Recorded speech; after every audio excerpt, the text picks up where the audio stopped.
नमो आयर्याणं नमो वज्रायाणं नमो लोये सभ्यसा।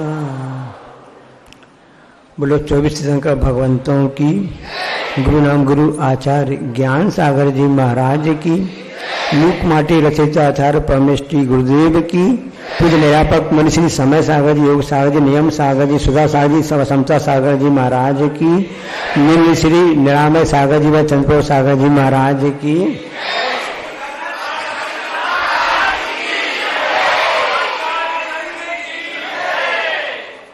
पूज्य आचार्य महाराज जी की पंक्तियां आपको बता रहे हैं। बाहर श्रीफल कठिन ज्यों, भीतर से नवनीत, जिन शासक आचार्य को बिनमु नमु विनीत। आचार्य परमेष्टि के क्या लक्षण होते हैं, उनका स्वरूप क्या होता है, पूज्य आचार्य महाराज जी ने कितनी अच्छा उदाहरण देते हुए यह दोहा लिखा हुआ है। और जितने प्रतिवर्षी के जितने बच्चे हैं ना, इस दोहा को पढ़ते भी हैं। इस चातुर्मास के पंडाल में दोहा लिखा हुआ भी है। अच्छे अच्छे चारों तरफ आचार्य महाराज जी द्वारा रचित दोहे लिखे हैं। तो आचार्य परमेष्टि का स्वरूप कैसा होता है? श्रीफल के समान होता है। नारियल जिसको आप लोग चढ़ाते हैं पूजन में, भक्ति में, सब में चढ़ाते हैं ना, तो ऐसे वह श्रीफल के समान आचार्य परमेष्टि होते हैं। बाहर से किस प्रकार होते हैं? कठिन होते हैं, क्योंकि नारियल ऊपर से जटा रहता है, ऊपर से नरेटी रहती है और फोड़ने में दिक्कत जाती है, कठोर रहती है। लेकिन जब वह नारियल फूट जाता है, अंदर की गरी निकलती है, तो कठोर रहती है क्या? मुलायम रहती है। बाहर का नरेटी जो जटा तो उसका बेस्वाद होता है, अंदर की जो गरी नारियल सफेद सफेद होता है वह तो मीठा और अच्छा लगता है, नवनीत के समान वह मुलायम अच्छा रहता है। इसी प्रकार से आचार्य परमेष्टि का स्वरूप रहता है कि वह अपने शिष्यों के लिए और से जिनके लिए भी उनके अच्छा हो सके इस दृष्टिकोण से ऊपर से अनुशासन का पालन करवाते हैं, ताकि वह अंदर से अच्छा नवनीत जैसा वह बच्चा अच्छा से अच्छा बन जाए। ऐसी भावना रहती है आचार्य परमेष्टि की।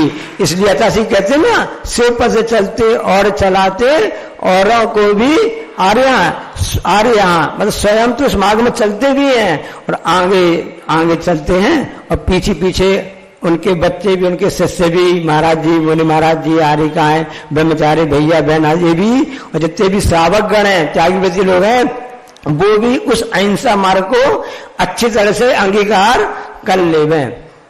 एक बात आचार्य ने को अच्छी सबको बताई है कि सन 1947 के पहले जब भारत आजाद नहीं हुआ था, उस समय एक नारा चलता था, तुम मुझे खून दो। और आजादी के बाद राष्ट्र चिंतक आचार्य ने बहुत अच्छा नारा दिया है, भारत को भारत ही बोलो। हाँ, तो आजादी के पहले जो नारा था, आजादी के बाद नारा देने वाले ऐसे आचार्य महाराज चिंतक महाराज जी हुए हैं। क्योंकि आचार्य महाराज जी ने इस इतिहास को देखा। अभी संचालक बता रहे थे कि भारत सोने की चिड़िया कही जाती थी, इसलिए आचार्य श्री ने चरखा के लिए जो पंक्ति लिखी है, क्या लिखी है? रोको रोको रोको लौट चलो। उसी पर आधारित एक आचार्य के आशीर्वाद से सोने की चिड़िया लुटेरे अंग्रेज पुस्तक है, जो किसी जैन व्यक्ति ने भी लिखी। एक स्वर्णनाथ गुप्ता जी हुए हैं, उन्होंने आज के 50 वर्ष पुस्तक लिखी। उस पुस्तक पर जब आचार्य ने पिछले 10 वर्षों से आचार्य इस पुस्तक के लिए हमेशा कहते आए हैं, कई बार आचार्य महाराज जी अपने प्रवचन में वर्णन किया है, उल्लेख भी किया है कि प्रत्येक भारतीय को इस पुस्तक का अध्ययन करना चाहिए। उसका अच्छा क्या निकलेगा? उसका उद्देश्य क्या है? उसका उद्देश्य ये नहीं है कि किसी व्यक्ति विशेष के प्रति, किसी देश के प्रति हम अपनी ईर्षा भाव व्यक्त करना चाहते हैं या गड़े मुर्दे उखाड़ना चाहते हैं, बल्कि जिन बहुमूल्य वस्तु को चुका करके हमने ऐसी बहुमूल्य वस्तु प्राप्त की है, ऐसी आजादी प्राप्त की है, जो हमारी प्राचीन संस्कृति थी, हमारी सभ्यता थी, जो हमारे संस्कार थे, जिनको हम भूलते जा रहे हैं, कम से कम उनको पुनः याद तो कर सकें। इसलिए नाम भी खूब अच्छा दिया है। परीक्षा का नाम क्या है? वतन की उड़ान। तो ऐसे आचार्य परमेश्वर की कृपा दृष्टि होती है। बाहर से तो नारियल जैसे कड़े होते हैं, अंदर से तो नमित होते हैं। सभी बच्चे बैठे हुए हैं। हम 3 फल आपको बता रहे हैं। एक आपने चिमड़ी देखी होगी, चिमड़ी इलाहाबादी, ऊपर से लाइन रहती है ना, एक उसकी बात कर रहे हैं। तो चिमड़ी किस प्रकार से होती है? ऊपर से लाइन रहती है, ऊपर से वह उसकी अलग अलग दिखते रहते हैं। लेकिन जब उसके लिए अपन बनाते हैं, भोजन करने के लिए बनाते हैं, तो जब उसको अपन देखते हैं तो अंदर से उसमें झाड़ी रहती है क्या? अंदर से वह एक ही रहता है। बाहर से तो अलग अलग दिखता है, लेकिन अंदर से तो वह एक रहता है। ये भारत देश की विशेषता ऐसी ही है। अनेक धर्म वाले, अनेक संप्रदाय वाले होने के बाद भी, सबके इष्ट देवता अलग अलग होने के बाद भी, एकमात्र सभी भारतीय लोग अपने इस भारत देश पर गर्व करते हैं, क्योंकि ऋषि मुनियों आचार्यों की तीर्थों की तपस्या की जन्मभूमि है। बाहर से तो अलग अलग है, लेकिन अंदर से तो एक है। एक और फल की बात करते हैं। अब आज श्रीफल से बात चालू हुई है, तो श्रीफल की बात, उसी फल की बात में आगे बढ़ाते हैं। तो एक संतरा होगा, आपने देखा होगा, नारंगी, ऑरेंज, नागपुर के प्रसिद्ध हैं। अब संतरा की विशेषता आप देखिए, बाहर से कैसा दिखता है? पूरा नारंगी एक सा रहता, अलग से कोई भी लाइन नहीं रहती है। जब हम उसको खोलते हैं तो उसकी कली अलग अलग रहती है। एक नारंगी की विशेषता होती है। बाहर से तो एक दिखते हैं, अंदर से तो अलग अलग होते हैं। तो आचार्य महाराज कहते हैं, हमको नारंगी नहीं बनना है, हमको तो चिमड़ी जैसे बनना है, खरबूजा जैसे बनना है। खरबूजा को देखकर खरबूजा रंग बदलता है, सब कहने में आते ना। क्यों कहा गया है? कभी आपने विचार किया? क्योंकि खरबूजा की ऐसी विशेषता होती है कि बाहर से भला ही अलग अलग दिखता हो, अंदर से तो उसका दिल, उसका हृदय, उसकी अंदर की वस्तु तो एक रहती है। इसी प्रकार से हम सभी श्रावकों के लिए, गुरु भक्तों के लिए ऐसा होना चाहिए। एकमात्र अंदर से हम तो अहिंसा के उपासक हैं। प्रत्येक धर्म तो अलग अलग है, अंदर से अहिंसा तो एक ही है। और इसके बाद एक और फल की बात आती है, जिसको आप बोलते हैं अंगूर। लंगूर नहीं, अंगूर। हाँ, क्योंकि लंगूर है ना बंदर कहलाता है। लोगों को आजकल पूंछ की बड़ी चिंता रहती है, हमें पूछ हुई क्यों नहीं, हम उसे बचाने मिला कि नहीं मिला। तो हम लंगूर की बात नहीं, अंगूर की बात करते हैं। अंगूर किस प्रकार होता है? महाराज सही कह रहे हैं ना? हाँ, तो अंगूर कैसा होता है? अंदर से जैसा रहता, बाहर से भी वैसा ही रहता है। दिगंबर जो संत बनते हैं, जो दिगंबर धारण करते हैं, अंदर से भी दिगंबर होते हैं और बाहर से दिगंबर होते हैं। संत की विशेषता होती है, ऐसे परमेश्वर की विशेषताएं होती हैं। इस तरह से हम समझा, इस बात समझा। और जब बात आती है, हमने आचार्य श्री बड़े पुण्यशाली लोग होते हैं, आपके चरणों में आ जाते हैं और उनकी संलिखना आ जाती है। एक घटना कब की हम बता रहे हैं आपके लिए, नेवावर में 1999 घटना बता रहे हैं। उस समय पंडित जी जावाईलाल जी कोठिया वहां पर पधारे हुए थे और संलिखना उनकी अच्छे से हो गई थी। हमने कहा आचार्य श्री बड़ी अच्छी मतलब पुण्यशाली जीव कहलाई कि आपके चरणों में आकर के उनका कल्याण हो गया। तब आचार्य श्री ने क्या कहा, हम आपको बताना चाहते हैं। गुरु महाराज ने कहा कि नहीं, इसमें सुधार कर लो। क्या सुधार कर ले? जिनका कल्याण होना होता है वो यहां आ जाता है, मैं क्या कर सकता हूं? जिनका कल्याण होना होता है वो अपने आप यहां पर आ जाता है। मैं तो किसी को कुछ भी करता, ना भोगता, ना स्वामी हो। ऐसी भावना, ऐसी बुद्धि रखने वाले अपने आचार्य परमिष्टि होते हैं, ऐसे होते हैं, उनकी विशेषता होती है, हमें किसी का ना करता हूं, ना किसी का भोगता हूं, ना किसी का स्वामी हूं। ऐसी भावना जो रखता है उनका अपने आप तो कल्याण हो जाता है। उन सब उनको हम अपने सिर से उनको प्रणाम करते हैं। यही घटना अभी कुछ दिन पहले हुई, आप सबको मालूम है कि 98 वर्षी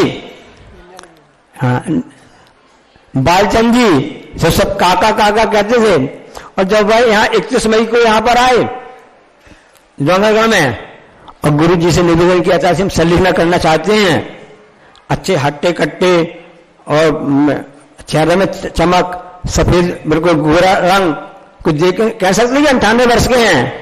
नहीं, उन्होंने शुरू से साधना की है। 25 वर्षों से जो वो क्षेत्र की सेवा करते रहे हैं।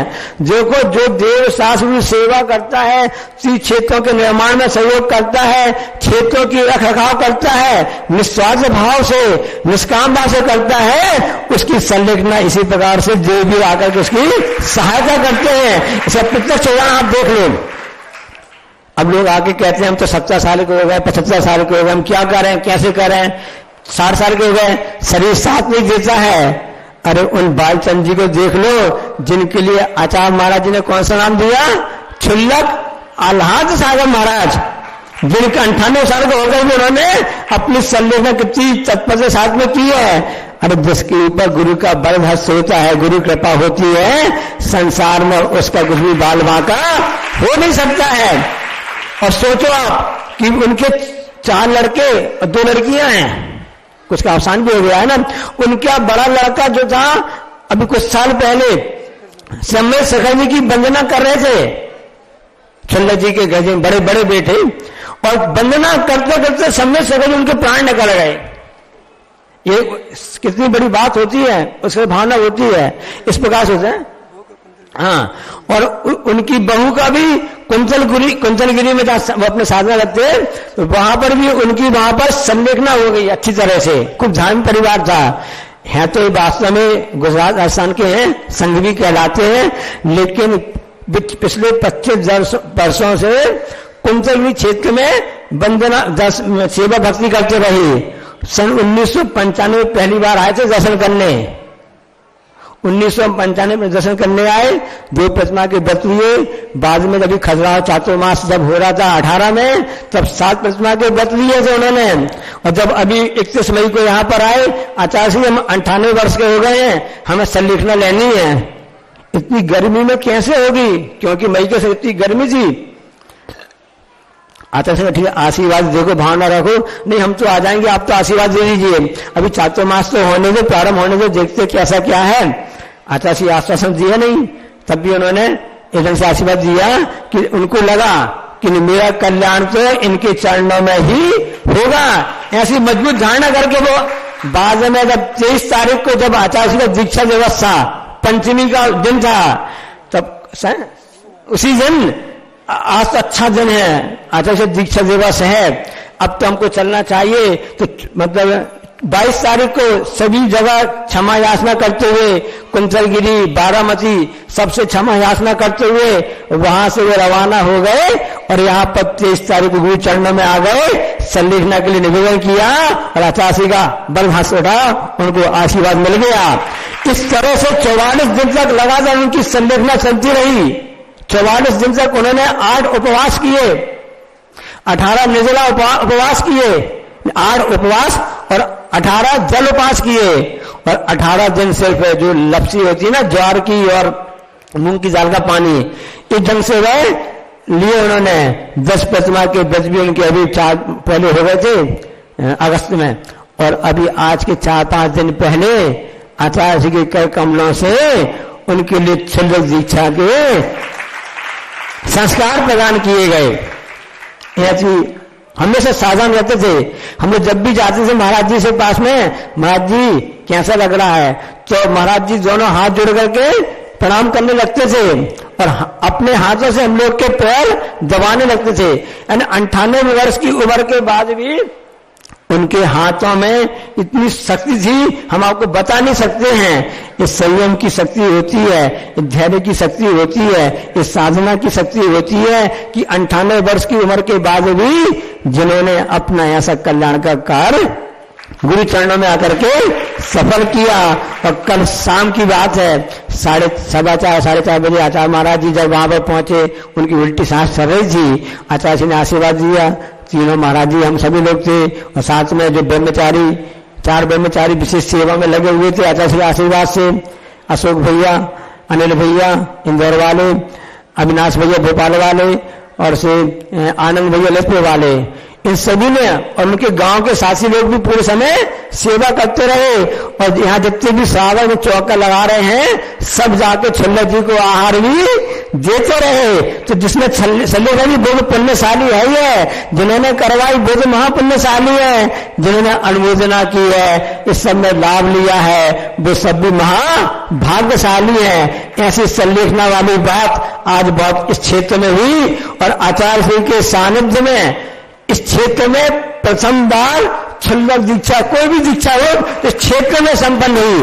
कल की विशेषता बताने आपको, अष्टम तीर्थंकर बोलते ना, अष्टम तीर्थंकर शंकर भगवान यहाँ विराजमान है, उनका यहाँ क्षेत्र है। कल कौन सी तारीख थी, कौन सा महीना था, तिथि कौन सी थी, और हमारे बाजू में कौन से महाराज जी विराजमान है, कौन से नंबर के, 8 नंबर के महाराज जी विराजमान है। ऐसा पवित्र दिन, अद्भुत दिन था। हाँ, आचार्य ने कहा आज तो महान सिद्ध योग है, अमृत सिद्ध योग है। ऐसे योग में ऐसा दिया, हम सबका भी तत्व योग है कि हम सभी गुरु चरणों में यहाँ पर आ गए हैं। इसलिए ऐसे पुण्यकाल की अनुमोदना करते हैं, भावना भावते हैं, हे प्रभु जिस प्रकार से सब जीवों का कल्याण इसी ढंग से होता रहे। बोलिए अहिंसा परमो धर्म की, जावाणी के ज्ञानते सूझे लोकालोक, सुवाणी मस्तों सदा जी तुम, हे जनवाणी भारती तुम जपो जन, जो तेरो शरण आ गए। हेलो हेलो, बोली द्वादश संघ जनवाणी माता की। सभी महानुभाव से निवेदन है